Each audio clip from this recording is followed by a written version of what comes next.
The Texaco sign flickered against the black sky when I rolled in, one of those old metal jobs that hummed louder than it glowed. My Ford pickup, more rust than metal by that point, coughed twice before settling into silence. $11 sat in my wallet. 3 5s and 4 1s, all crumpled from living in my back pocket for the past week. I killed the engine and sat there. The station squatted alone in the darkness, nothing around it but scrub and empty highway. No other buildings, no houses, just that white concrete box with 2 pumps out front and a handwritten sign in the window that read, "Help Wanted" in block letters. Black marker on cardboard. My hand stayed on the wheel. Couldn't remember the last time I'd eaten anything besides gas station jerky and those packages of peanut butter crackers that taste like salted cardboard. 3 days? 4? Time had gotten slippery somewhere between Van Horn and here. The gas gauge had read empty for the last 20 miles. I got out. My knees popped when I stood, 42 years old and my body already making noises like a house settling. The night air hit me cold, that desert cold that comes on fast once the sun drops. January in West Texas.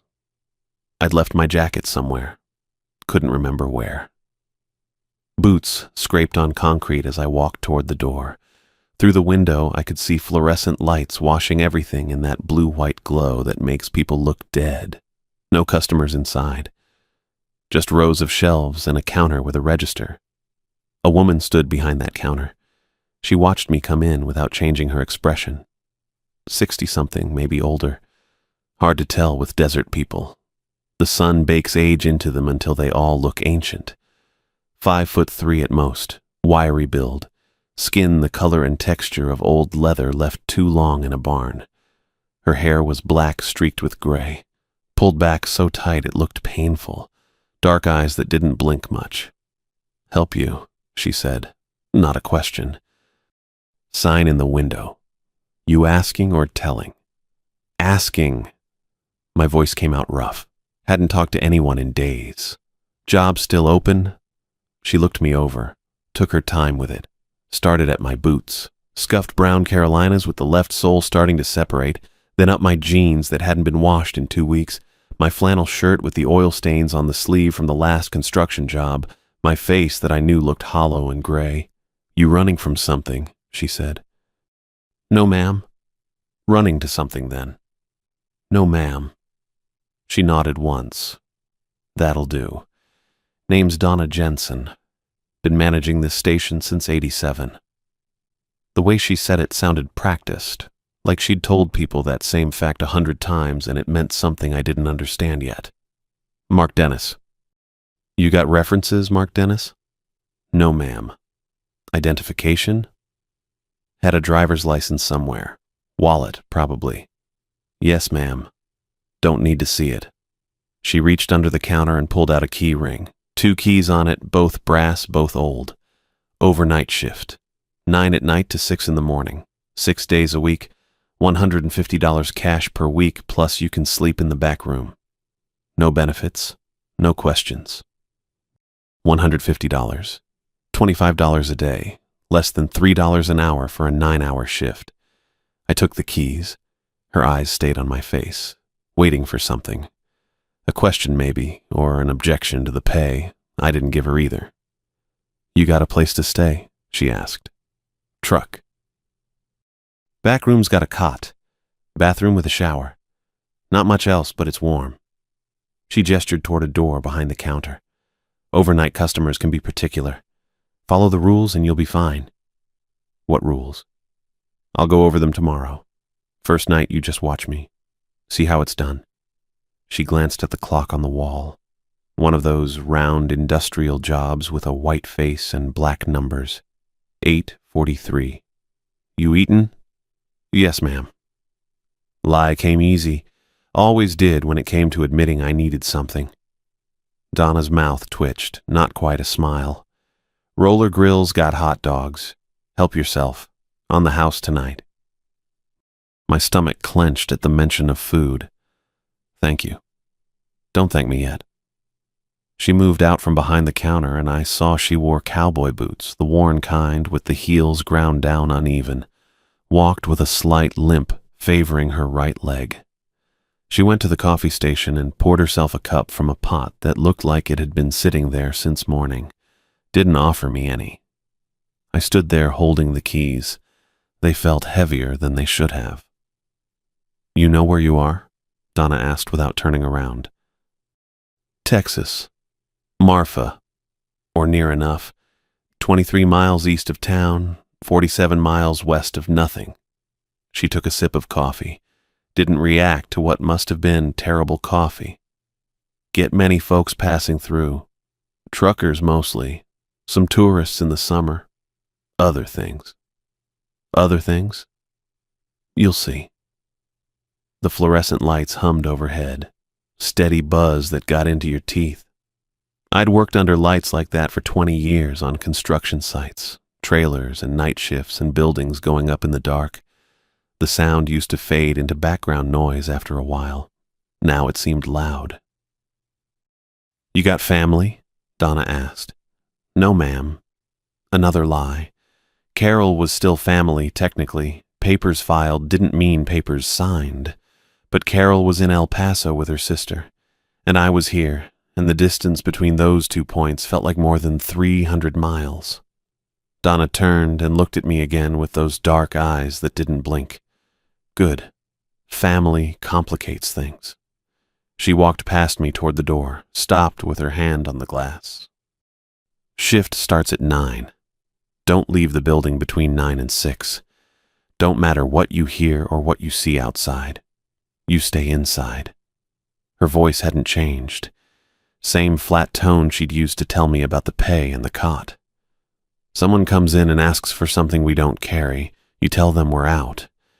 Don't offer to order it. Don't suggest substitutes. Just say we're out and leave it at that." "Yes, ma'am." "Someone tries to pay with anything except cash or card. You don't take it. I don't care what they offer." "All right. And if someone comes in bleeding, you call me. Number's on the wall by the phone. Don't ask them what happened. Don't offer first aid. Just call me." I waited for her to say she was joking. She didn't. "You understand?" "Yes, ma'am." Donna pushed open the door. The bells attached to it jangled. Bright sound in the quiet. "Good, I'll be back at 9. She walked to a truck parked on the side of the building I hadn't noticed before. Old Chevy, white paint turned yellow. Started it up and drove off down the highway heading west, taillights disappearing into the darkness. I stood in the doorway and watched her go. The desert stretched out in every direction. No lights except the station. No cars on the road. No sound except the wind moving through the scrub and that fluorescent hum behind me. 3 months ago, I'd had a house. Small place on the east side of El Paso, 3 bedrooms. Mortgage I could almost afford when work was steady. Carol and I had lived there for 8 years. Not enough to make it feel permanent, but enough that I'd stopped thinking about leaving. Foreclosure notice came on a Tuesday. Same day my crew boss told me the company was shutting down the project. Budget cuts, economy, all those words that mean you're done but make it sound like it's nobody's fault. Carol's lawyer called that Friday. Funny how everything falls apart at once, like the universe waits until you're already down before it really starts kicking. I'd spent 3 months driving, staying in the truck, picking up day labor when I could find it, moving west because west was away from El Paso and away felt right. Ate when I had money, didn't when I didn't, lost 30 pounds and stopped looking in mirrors. The desert had swallowed me somewhere around Fort Stockton. That's when I stopped thinking about where I was going and just drove. Empty highway, empty land, empty sky. Everything the same color brown. After a while it felt like I wasn't moving at all, just sitting still while the world scrolled past the windows. Then the Texaco sign flickering in the darkness. Help wanted in block letters. I'd stopped because stopping was easier than deciding where to go next. Now I had keys in my hand and a job that paid less than minimum wage and a boss who'd given me rules about bleeding customers without blinking. I went back inside. Let the door swing shut behind me. The bells jangled again. The hot dogs on the roller grill were shriveled and brown, probably been there since lunch. I ate 2 of them, standing at the counter. Didn't bother with a bun or condiments, just meat that tasted like salt and grease and chemicals. Best thing I'd eaten in a week. 9 o'clock came. Donna pulled up right as the clock hit the hour. She came in and locked the door behind her, flipped the sign from open to closed, then unlocked it again. "Door stays unlocked," she said, "but the sign says closed. Keeps out the regular folk." "What about the irregular folk?" "They don't care what the sign says." She took her position behind the counter. I stood off to the side and watched. The station settled into nighttime quiet. Fluorescent hum and the tick of the clock and nothing else. 10 minutes passed. 20. Then headlights on the highway. A truck pulled in. Big rig, 18-wheeler, no company markings. It parked by the diesel pump and the driver got out. Tall man, heavy build, wearing a trucker cap. He came inside and nodded at Donna. "Evening." "Stephen," she said. He grabbed a coffee and a prepackaged sandwich from the cooler. Paid cash, left, normal transaction, nothing particular about it. Another hour, another truck, different driver, same routine. Midnight came and went. At 1:15, a sedan pulled up. 4-door Honda, dark blue, maybe 10 years old. A woman got out. She moved wrong. Couldn't put my finger on it at first, then realized her joints bent at angles that weren't quite right. Like her elbows had an extra hinge. She came inside and the temperature dropped 5 degrees. Donna didn't react. "Help you?" "Cigarettes," the woman said. Her voice sounded normal. Everything else about her didn't. "What brand?" "Surprise me." "We're out," Donna said. The woman smiled. Too many teeth. "Of course you are." She left, got back in her Honda, drove away. I'd stopped breathing sometime during that exchange. Started again when the taillights disappeared. "What the hell?" "Don't," Donna said. "Don't ask, don't think about it. Just follow the rules." My hands were shaking. I shoved them in my pockets. 3 more hours passed. Normal customers. Truckers and one old man in a pickup who bought lottery tickets and beef jerky. Then dawn started breaking in the east, turning the sky from black to gray to pale blue. 6 o'clock. Donna unlocked the register and pulled out a cash box. "You did fine," she said. "Come back tonight at 9. What was that?" "The woman with the particular customer."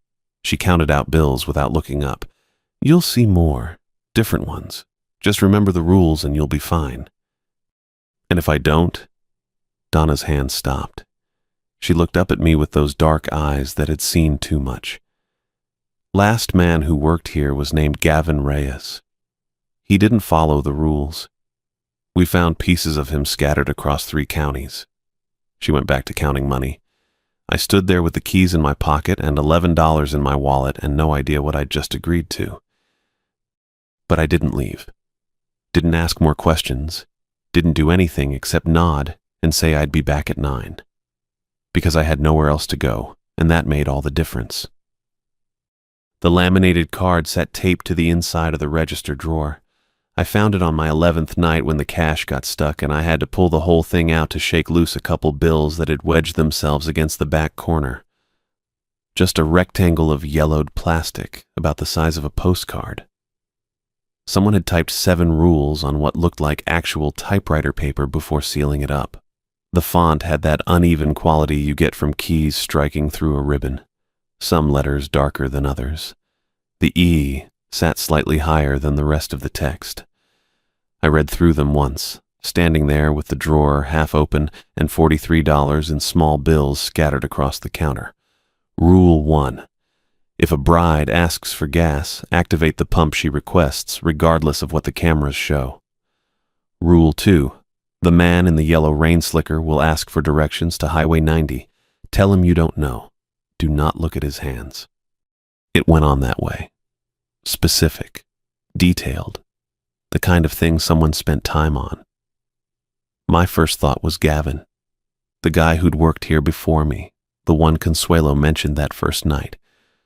Probably got bored during the graveyard shift and decided to mess with whoever came next. I'd done worse to kill time back when I was working construction.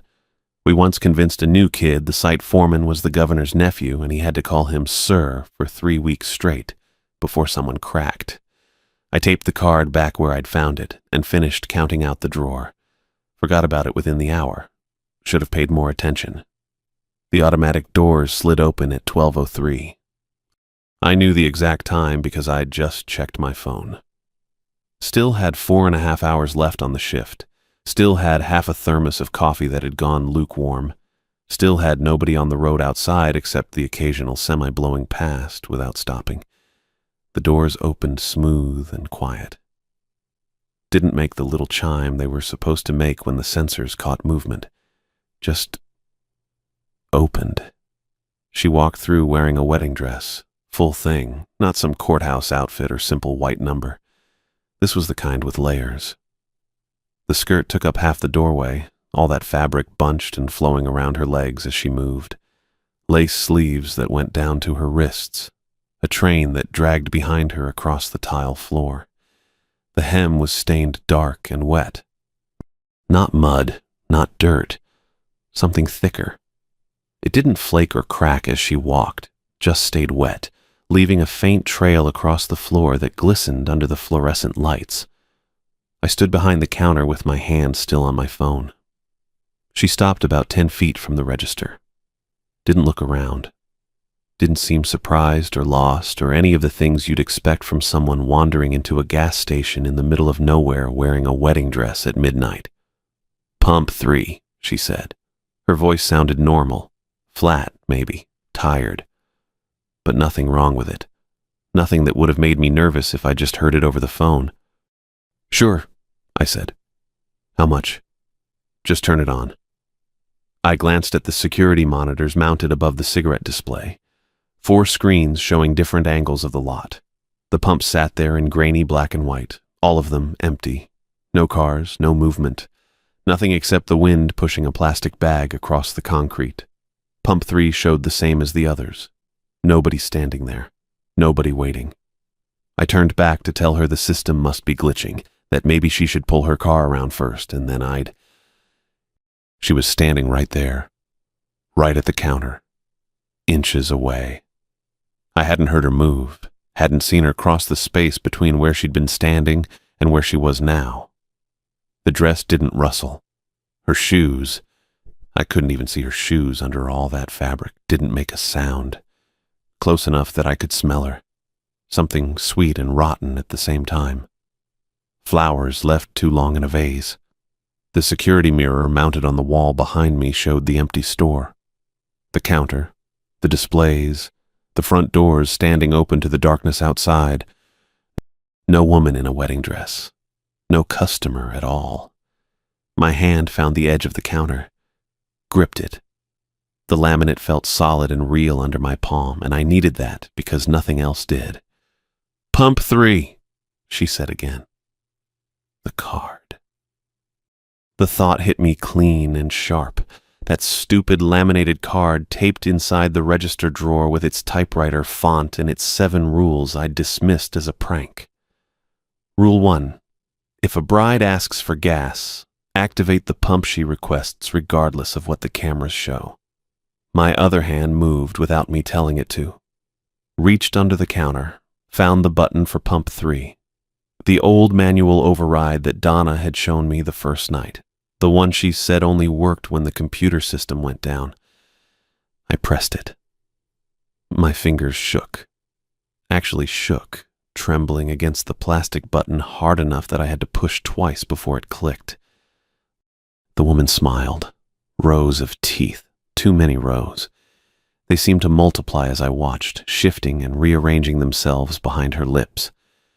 The front ones looked normal enough, human, but behind those, more teeth. And behind those, even more. All the way back into darkness that shouldn't have fit inside a person's mouth. I couldn't stop staring. She held the smile for 3 seconds, maybe 4. Long enough that I stopped breathing. long enough that the fluorescent light started to hum louder, or maybe my ears were just focusing on something, anything, other than what I was seeing. Then she turned. The dress moved with her, all that fabric swirling and settling as she walked back toward the doors. The train dragged across the tile, left that same wet trail, dark and glistening. She stepped through the doorway and into the darkness outside. The doors slid shut behind her. The chime dinged. I stood there, didn't move, couldn't move. The monitor for pump 3 showed nobody, still empty, still unused, but the meter was running. I could see it on the screen above the register, the digital readout that tracked every pump, numbers climbing, gallons ticking up, dollar amount rising, $10, 15, 20. No car, no visible customer, just numbers going up while I watched. $30, 40. My hand was still gripping the counter, knuckles gone white. I made myself let go, made myself breathe. $50, 55. The pump kept running, steady. No hesitation, like someone was actually out there filling an actual tank in an actual car I just couldn't see. $60. 62, 65. The meter stopped at $66.60. Exactly. Not 66.58 or 66.63. Not a round number someone might have prepaid for.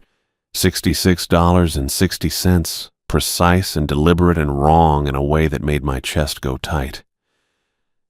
I pulled the register drawer open. Had to yank it twice because my hands were still shaking. The laminated card sat there taped to the bottom. Yellowed plastic. Faded typewriter font. 7 rules that weren't a prank at all. The lights hummed above me. The coffee sat cold in my thermos. The wet trail across the floor was already starting to fade, evaporating into nothing under the fluorescent glare. And I understood, with the kind of cold certainty that settles in your bones and doesn't leave, that everything on that card was real. Stephen Quinn's rig rolled in at 2:17 on my 9th night. I'd been working there long enough by then to recognize the diesel rattle of his Peterbilt before he swung into the lot, headlights cutting through the dark and sweeping across the pumps. He filled up at number 3. Always number 3, never varied. I watched him through the window, big guy with a trucker's gut and a worn flannel shirt that had seen better days. Balding on top, what was left going gray around the edges. He took his time with the pump, checking his tires while the diesel flowed. The bell above the door jangled when he came in. "Evening," he said. Loud voice, friendly. The kind of guy who'd talk your ear off if you let him. "Evening." He grabbed a coffee from the machine by the drink cooler, one of those large cups, filled it nearly to the brim, added 4 sugars and 3 creamers, stirred it with one of the wooden sticks. The whole routine took maybe 40 seconds, all of it familiar by now. He'd been stopping here for years, Donna had told me. Regular as clockwork on his route between Abilene and El Paso. "Someone's been knocking in your men's room," he said, walking up to the counter. I looked at the clock on the register. 2:17. "Been going on for 10 minutes at least," Stephen continued. He set the coffee down, pulled out his wallet. "Steady knocking, you know. Figured you'd want to know someone's stuck in there." The laminated card sat in my back pocket. I'd taken to carrying it with me, though I had Rule 4 memorized by then. Had them all memorized, truth be told. Do not open the bathroom doors between 2 a.m. and 3 a.m. regardless of any sounds or requests for help. "Plumbing's broken," I said. Stephen raised his eyebrows. Sounded like knocking to me, real deliberate-like. "Old pipes." I rang up his diesel, my hand steady on the keys. They bang when the pressure builds up. Whole system's shot to hell. "Huh." He handed me 2 20s. Could have sworn it was someone knocking. Had a rhythm to it, you know. I made change, counting it out into his palm. Didn't look toward the hallway where the bathrooms were. Didn't let my eyes drift that direction at all. "Happens most nights," I said. Get used to it after a while. Stephen pocketed the bills, left the coins in the little tray by the register. Always did that. Well, if you say so, just thought I'd mention it. Appreciate it. He took his coffee and headed for the door. The bell jangled again, and then it was just the hum of the fluorescent lights and the low drone of the drink coolers and the knocking. I heard it now, faint but distinct, coming from the men's room just past the chips display and the magazine rack. Steady, rhythmic. Knock, knock, knock. Pause. Knock, knock, knock. The clock read 2:18. 42 minutes to go.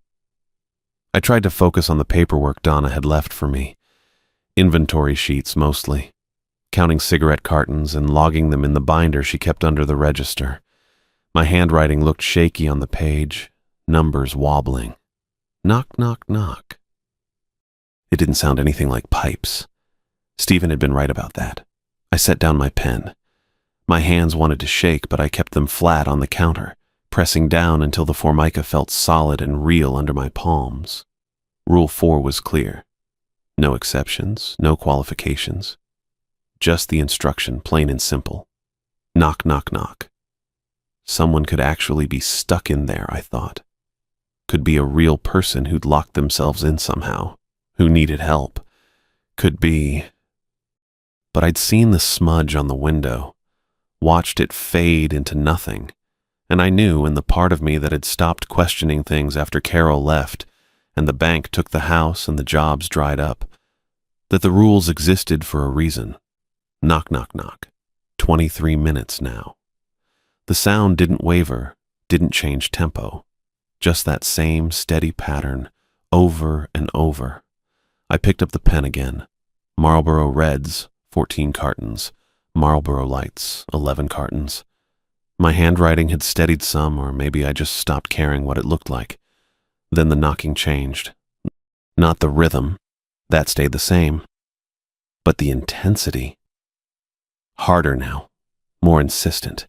The kind of knocking that rattled the door in its frame, that you could feel through the floor if you paid attention. I set the pen down again. Knock, knock, knock. My chest felt tight. I tried to breathe slow even, but each impact seemed to hit somewhere behind my sternum. Knock, knock, knock. It was just a door, just a bathroom door in a gas station off Route 10. But standing there behind the counter, listening to that sound echo through the empty store, it felt like the only door in the world that mattered. What if it really was someone? What if some kid had wandered in while I was restocking the cooler, had locked the door behind them, and now couldn't get out?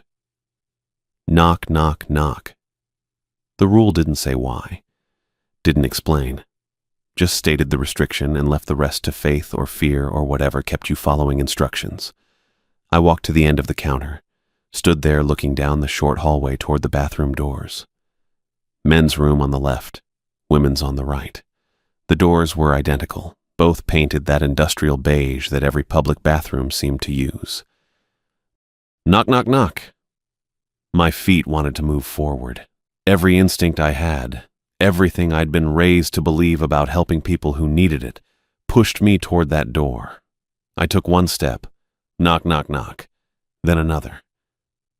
The clock on the wall above the coffee machine read 2:34. 26 minutes left. I could wait it out. Could go back to the counter and finish the inventory and pretend I didn't hear anything. Knock, knock, knock.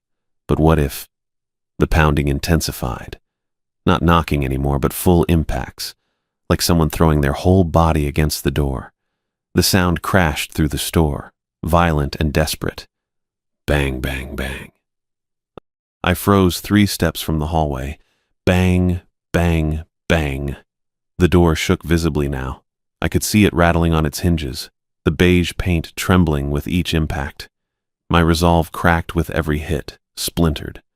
Whatever was in there, whoever was in there, they needed out, needed help. And I was standing here doing nothing because of some laminated card and a boss who'd barely explained anything, except that the rules mattered. Bang, bang, bang. I took another step. Then the sound stopped. Not gradually, not fading or trailing off.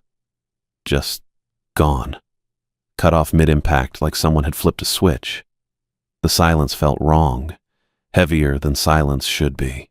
It pressed against my eardrums, made me aware of my own breathing, the thud of my pulse in my throat. I stood there, one hand gripping the edge of the chip display, and waited. Nothing. The clock read 2:41, 19 minutes. I didn't move, didn't go forward, didn't go back, just stood there listening to the absence of sound, to the hum of the coolers and the buzz of the lights and my own heart hammering against my ribs. At 3:01, I walked down the hallway.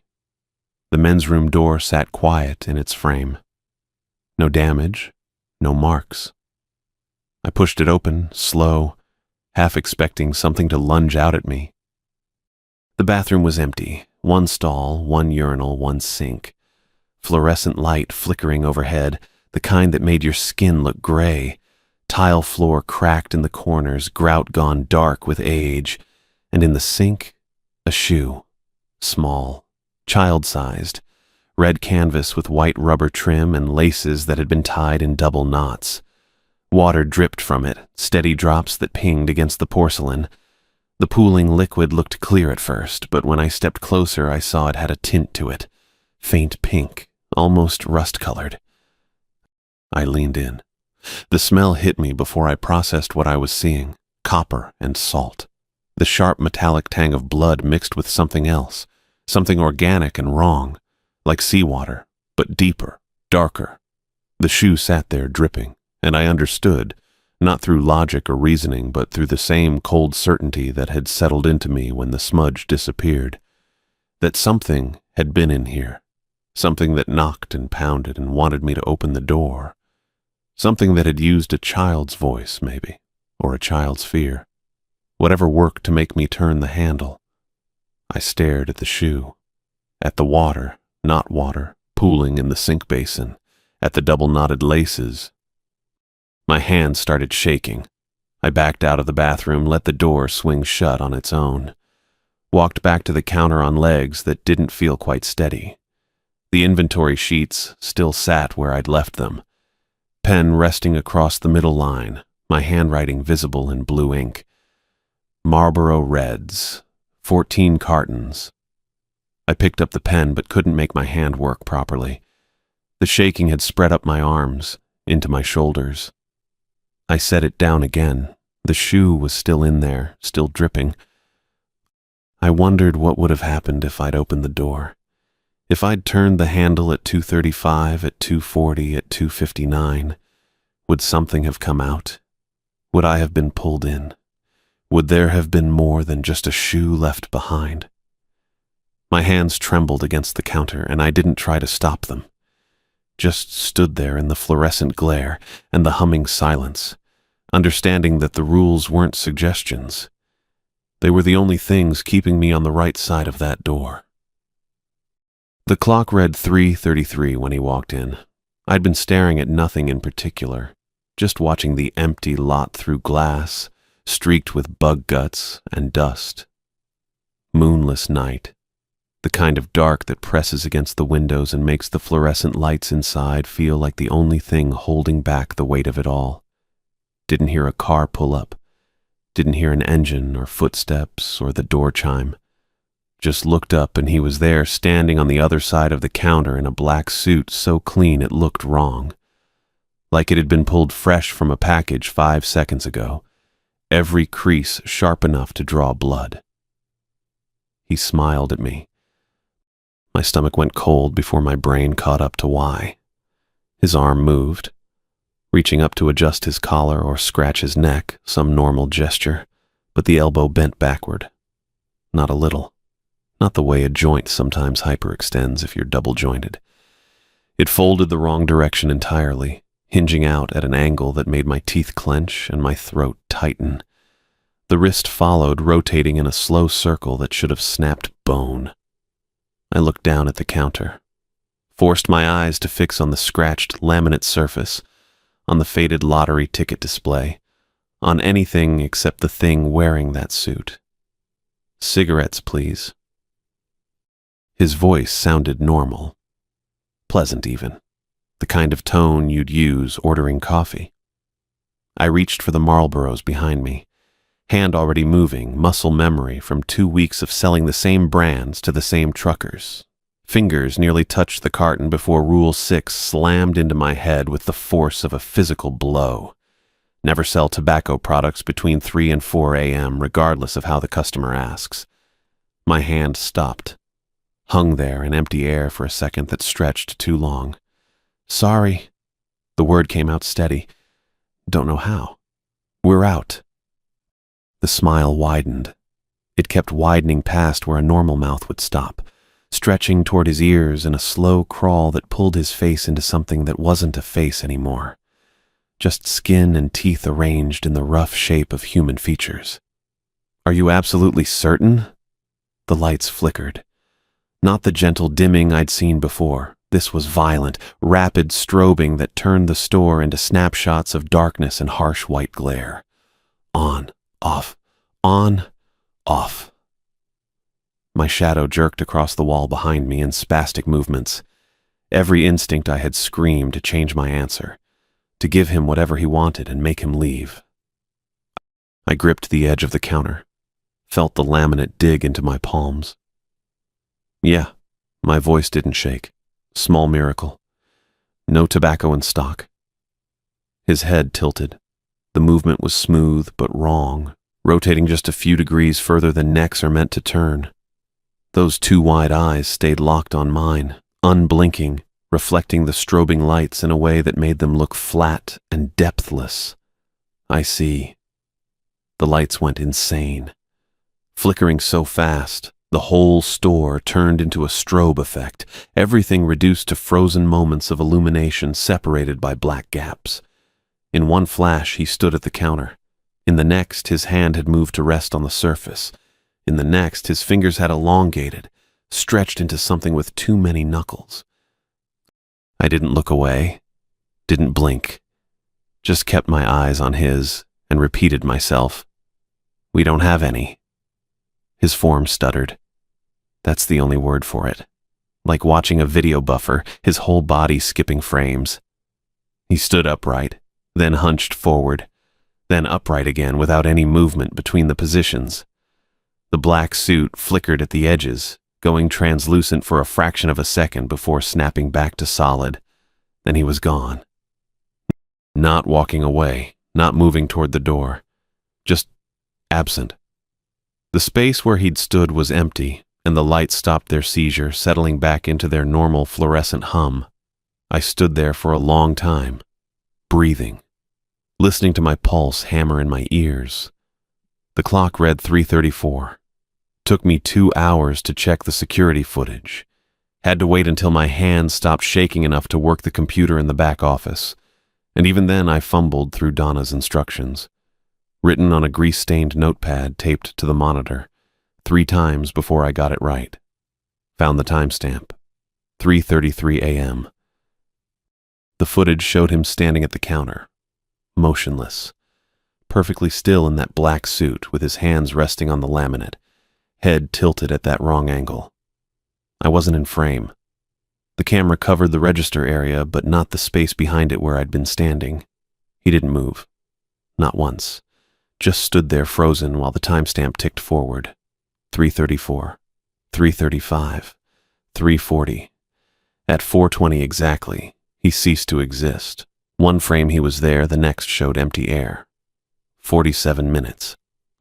I'd looked away maybe 5 seconds after he disappeared. Turned to check the cigarette stock with shaking hands, confirming what I already knew.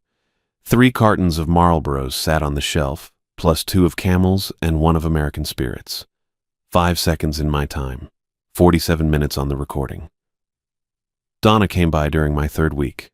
Thursday afternoon, sun beating down on the cracked asphalt and making the air shimmer in waves that blurred the distant mountains. I was restocking the cooler when her truck pulled up. Same ancient Chevy she'd been driving since before I was born, probably. Primer gray with rust eating through the wheel wells. She came inside without buying anything. just stood by the counter while I finished loading bottles of Gatorade onto the shelf, her weathered hands resting on her hips. "You're still here," wasn't a question. I straightened up, wiping condensation off my palms onto my jeans. "Yeah." She nodded slowly, pulled a pack of gum from the display and set exact change on the counter, even though we both knew she hadn't come in for gum. "Had a feeling you might be." Her dark eyes studied my face. "You got that look Gavin had after his first month. The one that says you've seen it and you're not running." Gavin. The name she'd mentioned when she hired me. Her predecessor. What happened to him? Donna unwrapped a piece of gum with deliberate slowness, folding the foil into a tiny square before answering. "Broke Rule 3. She said it the same way you'd mention someone forgetting to lock up. Factual. Distant. Counted the register money out loud during his shift. $437, he said. Counted every bill and coin, talking to himself the whole time like he always did." My mouth went dry. "They found him the next morning when I came in for my shift." She chewed the gum twice, jaw working in a steady rhythm. Tongue was gone. Cut out clean, no blood. They'd arranged it on the counter in neat stacks. Looked just like bills, the way they'd sliced and folded it. Even got the count right. 437 pieces. I didn't say anything. Couldn't. Gavin worked here 11 years. Donna's voice stayed level, but something moved behind her eyes. Old grief, maybe, or just exhaustion. Got comfortable. Started thinking the rules were suggestions instead of what they are. She met my gaze. "They're not suggestions, Mark." "I know. Do you?" She tilted her head slightly. "Because knowing and understanding are different things. You can read those rules 1,000 times, memorize every word. But until you've stood there at 3 a.m. with something wrong asking for tobacco, until you've felt how bad you want to just give in and make it go away." She trailed off. "That's when you understand." The cooler hummed behind me. A semi rolled past on the highway, engine noise Dopplering into silence. "The Marfa lights," I said. "What are they really?" Donna was quiet for a long moment, chewed her gum, stared out the window at the heat, shimmer, and empty desert. "Eyes," she finally said.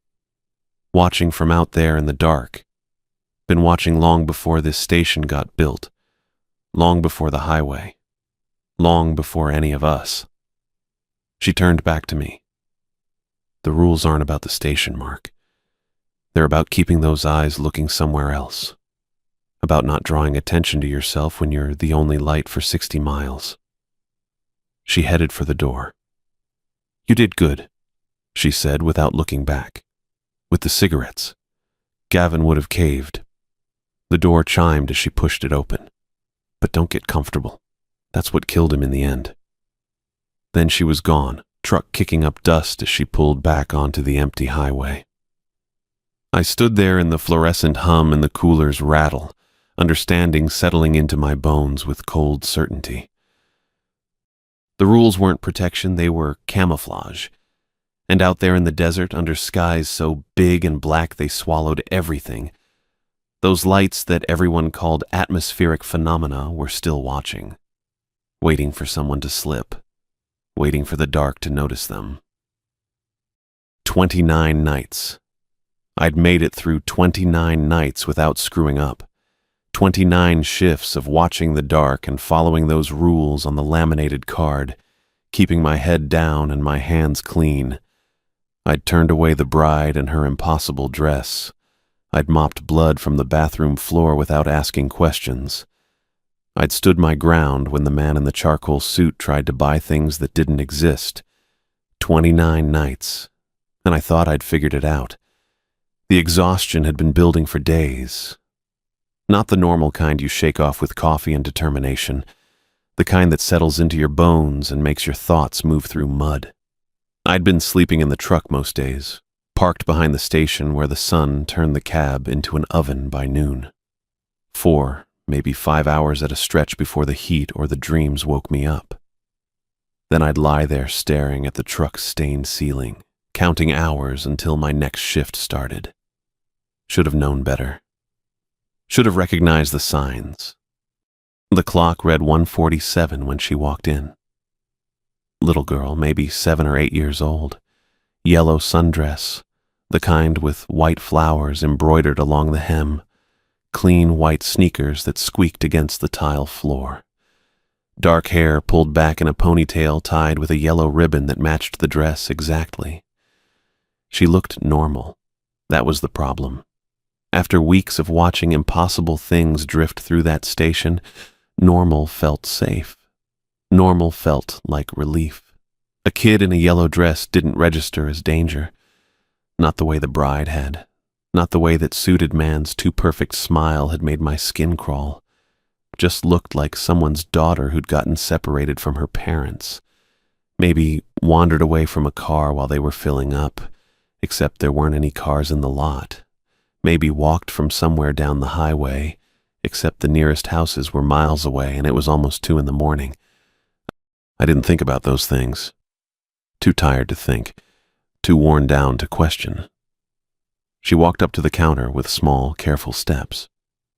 Stopped right in front of the register and looked up at me with dark eyes that caught the fluorescent light wrong, reflected it back in a way that made my stomach turn, just slightly, just enough that I should have paid attention.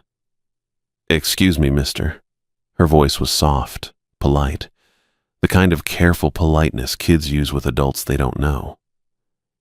"Can I use your telephone?" My hand was already reaching for the cordless behind the counter before she finished asking. Automatic. Helpful. The same response I'd have given anyone back when I was still a person who did favors for strangers, back before this place taught me that favors got you killed. I picked up the phone and held it out to her across the counter. She took it with both hands, small fingers wrapping around the plastic, nails painted the same yellow as her dress, clean hands, a child's hands. I watched her lift it to her ear and start pressing buttons. That's when my brain finally caught up. That's when the exhaustion cleared just enough for the wrongness to hit me. I turned toward the register, toward the drawer where that laminated card sat taped inside. My hands moved on their own, pulling it open, reaching for the yellowed plastic. Rule 7 stared back at me in that neat typewriter text. Do not allow children to touch anything behind the counter. There are no children. The words hit me like cold water. I looked up. The girl was still dialing, her finger pressing buttons in a rhythm that went on too long. 7 digits, 8, 10, 15, 20. She kept pressing and the phone kept accepting input, beeping softly with each press, and the number she was calling couldn't exist because no number needed that many digits. "Wait," I started to say. She stopped pressing buttons, held the phone to her ear, waited. Then someone answered. I couldn't hear the voice on the other end, but I saw her face change, saw her smile, saw her mouth open to speak. The language that came out wasn't anything human. I don't know how else to describe it. The sounds didn't fit together right, didn't follow any pattern my brain could process. Consonants that scraped against my eardrums, vowels that seemed to come from somewhere behind her instead of from her mouth. Words, if they were words, that made the air feel heavier. My nose started bleeding. Felt it before I saw it. Warm wetness on my upper lip. Copper taste at the back of my throat. I touched my face, and my fingers came away red. Blood dripped onto the counter between us, dark drops against the scratched laminate. The girl kept talking. She wasn't looking at me anymore. Her attention was completely on the conversation, on whoever or whatever was listening on the other end of that impossible number. She spoke in that wrong language for what felt like hours, but was probably 30 seconds, maybe less. I just stood there, couldn't move, couldn't think, Couldn't do anything except watch and bleed and understand that I'd made a mistake that couldn't be unmade. She finished talking, said something that might have been goodbye in whatever tongue that was, lowered the phone from her ear and pressed the button to end the call. Then she looked at me again and smiled. "Thank you, mister," she said in perfect English that sounded obscene after what I'd just heard. That was very kind. She held the phone out to me across the counter. I took it without thinking. The plastic felt wrong in my hand, too warm, too smooth.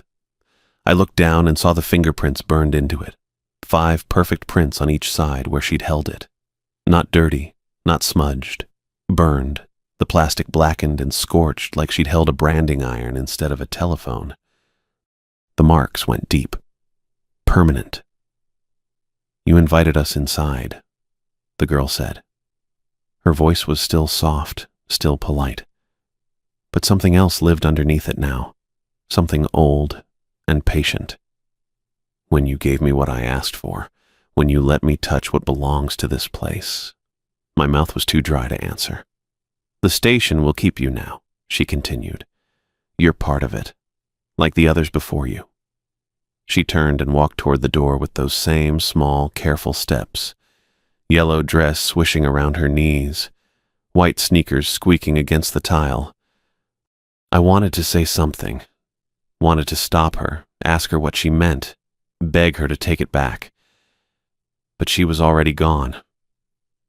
Pushed through the door and walked out into the parking lot, into that massive darkness that pressed against the lights. I watched her cross the pavement and step onto the highway shoulder, and then she just wasn't there anymore. Didn't fade, didn't disappear. Just stopped existing between one step and the next. The weight of it crushed down on me all at once. 29 nights. I'd survived the bride who couldn't exist. Survived whatever had happened in that bathroom that left blood on the floor. Survived the suited man who tested me with his impossible requests. I'd survived all of it. And I'd failed because I was tired. Because a child asked for help and my exhausted brain forgot that there were no children. Because I'd stopped paying attention for 30 seconds and handed over something I should have protected. I stood there behind the counter, the scorched phone still in my hand, blood drying on my upper lip. The fluorescent lights hummed overhead. The coolers rattled against the back wall. The clock ticked forward toward 2. Everything looked the same as it had 5 minutes ago, but something fundamental had changed. Something in the air, in the way the station felt around me. The walls seemed closer. The lights seemed dimmer. The dark outside pressed harder against the windows. The girl had said the station would keep me now. I stared at those black fingerprints burned into the plastic and understood she was right. Dawn came slow that morning. The kind that bleeds gray across the horizon first, making everything look washed out and tired before the sun bothers to show itself proper. I'd locked the register at 5:58, 2 minutes early maybe, but I'd followed every other rule to the letter that shift. Hadn't opened the bathroom door between 1 and 4. Hadn't looked directly at the bride when she'd drifted through at midnight, her dress dragging sounds that weren't quite footsteps. Hadn't asked questions when the trucker with Stephen Quinn's face, but the wrong voice, had paid for diesel and bills that smelled like burnt hair. 30 nights down. I'd kept count in my head because writing it down felt dangerous somehow, like marking days on a cell wall. My truck sat where I'd left it. Passenger side door still dented from where Carol had backed into the mailbox 3 years ago. Before the divorce. Before the bank took the house. Before everything went to shit and I ended up here, pumping gas for ghosts and things that wore human shapes, but weren't. I pulled the keys from my pocket. They felt heavier than they should have. The Ford's engine turned over once, clicked, died. I tried again. Same thing. That initial catch, the promise of ignition, then nothing. Battery sounded fine. No grinding, no struggle, just a clean mechanical refusal. Check the gauge. 3/4 full. I'd filled it 2 days ago, back when I still thought I might need to run. Popped the hood anyway. Stood there in the growing light, looking at an engine I'd rebuilt twice with my own hands. Every belt and hose and connection exactly where it should be. Oil good, coolant good, battery terminals clean. Nothing wrong I could see. Nothing wrong except it wouldn't start. I tried the key 4 more times. Got the same empty click, that sound of something deciding not to cooperate. The morning air smelled like creosote and dust. A familiar West Texas sense that should have been comforting but just made my chest feel tight. My phone sat in the cup holder. I grabbed it, thumbed it awake. No signal. Not even 1 bar. That wasn't right. I'd had 2 bars yesterday. Spotty service, sure, but enough to send a text or make a call if I really needed to. I walked toward the road, holding the phone up like some kind of desperate antenna. The screen stayed blank where the signal indicator should have been. Just that empty space, white and mocking. Moved to the other side of the lot. Nothing. Walked out past the pumps, boots crunching on gravel. Still nothing. The highway stretched east and west, empty in both directions. No cars, no semis, just asphalt and painted lines disappearing into distance. I kept the phone up, watching that blank space where bars should appear. My arm started to ache. The sun crept higher, turning the sky from gray to pale blue, and my phone stayed silent and useless in my hand. Something cold settled in my stomach. Not surprise exactly, more like recognition. The station had kept me. That girl with her black fingerprints had said so, and I'd seen the proof burned into plastic. But knowing something and feeling it are different things. And standing there in the empty dawn with a dead truck and no signal, I felt it. Still, I had to try. I started walking west, toward the highway. Figured I'd flag down the first vehicle I saw, hitch a ride to the next town. Let Donna deal with the truck later. Let the whole goddamn place sink into the desert for all I cared. 50 yards. That's how far I got. The gravel crunched under my boots, steady rhythm of walking. I kept my eyes on the road ahead, on the point where the asphalt met the horizon. Didn't look back. Just walked. And then the pumps were in front of me again. Not behind me, in front. I stopped, turned slow, checking my bearings. The station sat to my east now, exactly where it should be if I'd been walking west. But the sun was wrong, still rising to my left instead of my right. My throat went dry. I turned around, started walking the other direction, east this time. Picked a point on the horizon, a water tower maybe 10 miles out, just visible in the morning haze. Kept my eyes on it. Counted my steps, got to 215. The pumps appeared ahead of me. Same configuration, same faded Texaco sign humming its constant electric note. The water tower sat behind me now. I'd walked a straight line, I was sure of it. No curves, no turns, just forward motion on flat desert ground. But the station had moved, or I had. Or the space between us had folded in on itself somehow, spitting me back where I started. Tried north, tried south. Each time, same result. Walk far enough and the pumps materialized ahead, patient and inevitable. The building squatted in its pool of fluorescent light, windows reflecting nothing but sky. The sun climbed higher, sweat soaked through my shirt. I stopped trying after the 8th attempt. Just stood there between pumps 2 and 3, breathing hard, tasting dust and defeat. Headlights cut across the lot at 6:07. Donna's Silverado, faded red paint, and a crack across the windshield she'd never bothered to fix. She pulled up near the door, killed the engine. Took her time getting out, moving with that careful stiffness of someone whose joints don't work quite right anymore. She looked at me. Didn't say anything at first, just took in the scene. Me standing there sweating and wild-eyed, my truck with its hood still up, the phone clutched in my hand. Her expression never changed. That same weary, knowing look she'd worn when she hired me. Pity mixed with something else. Resignation, maybe. Tried to leave, she said. Not a question. I nodded, My voice came out rough. Truck won't start. No, it won't. Phone's dead too. No signal. No, there isn't. She walked past me toward the door, keys jingling. I followed because I didn't know what else to do. My legs felt heavy, disconnected from my brain. Inside, the fluorescent lights hummed their endless song. Coffee smell hung in the air from the pot I'd brewed at 4. Donna moved behind the register, that familiar territory she'd occupied for however many years before I showed up. She opened a drawer. Not the cash drawer. A smaller one underneath, the kind meant for receipts or spare pens.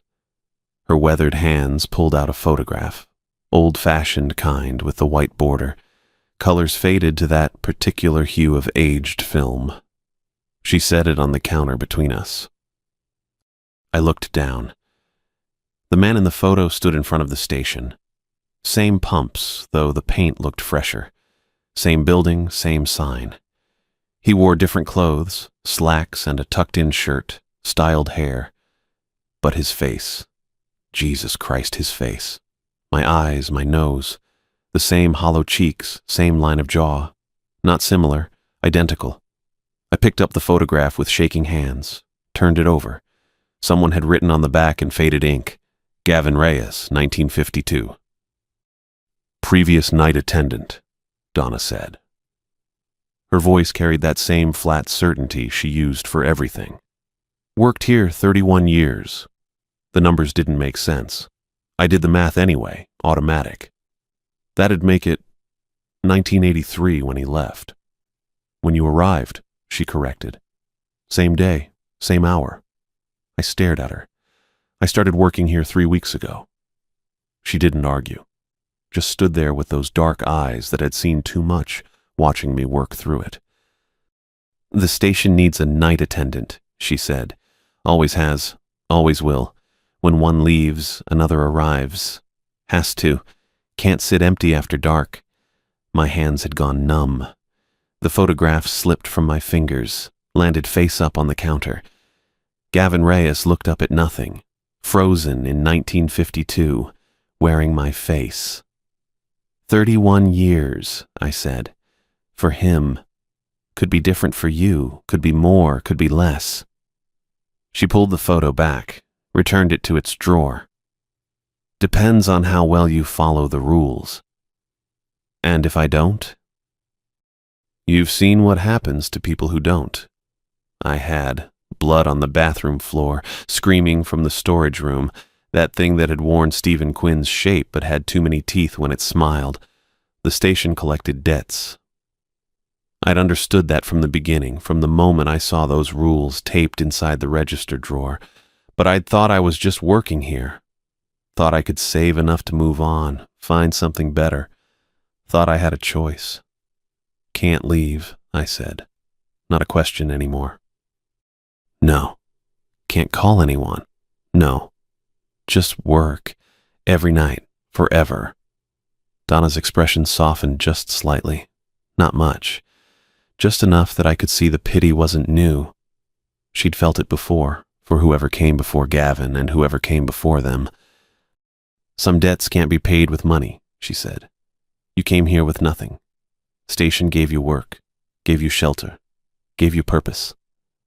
She paused. Now it takes its due. In time. In time, she agreed. She left at 6:30. Had to, I figured.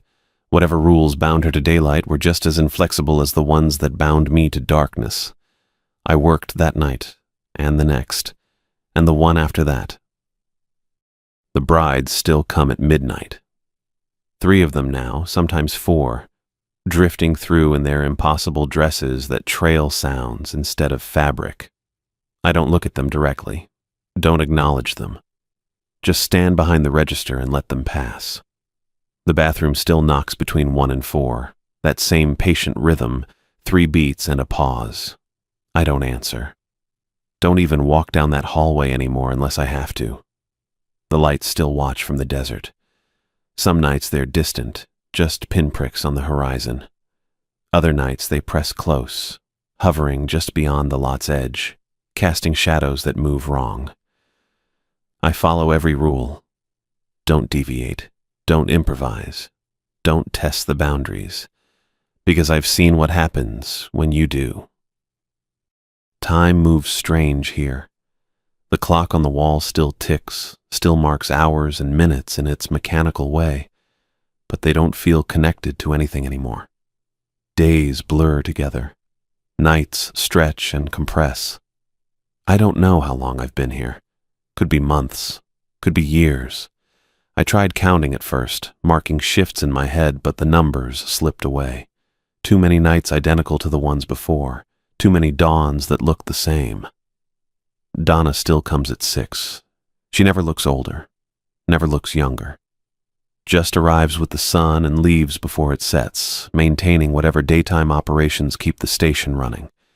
We don't talk much, don't need to. Stephen Quinn's rig still pulls in some nights, or something wearing his shape does. I pump the diesel, take the cash, don't ask questions. The bills always smell wrong. Sometimes burnt hair, sometimes formaldehyde, sometimes nothing at all, which is worse. My truck still sits in the lot. Hood closed now. I stopped trying to start it after that first morning. It's just decoration at this point, a reminder of the life I thought I'd return to. The desert stretches forever in every direction, flat and empty and patient. I understand now what the girl meant when she said the station would keep me. Not in a metaphorical way, not as some poetic description of addiction or habit. Literally, physically. The station keeps me the way a trap keeps a rat, the way amber keeps insects. Some debts can't be paid with money. I'd shown up with $11 and nowhere else to go, and the station had given me work, purpose, survival. Now it takes its payment in time. And time stretches forever in the desert outside Marfa, marked only by the brides at midnight, and the knocking from the bathroom and the lights that watch from the darkness, waiting for someone to slip, waiting for the rules to break, waiting for the next attendant to arrive. I work the graveyard shift. I follow every rule. And the years, however many there are, however many there will be, blur together into one endless night, punctuated by fluorescent light and diesel fumes and the constant electric hum of the Texaco sign. The station needed a night attendant. It has one now.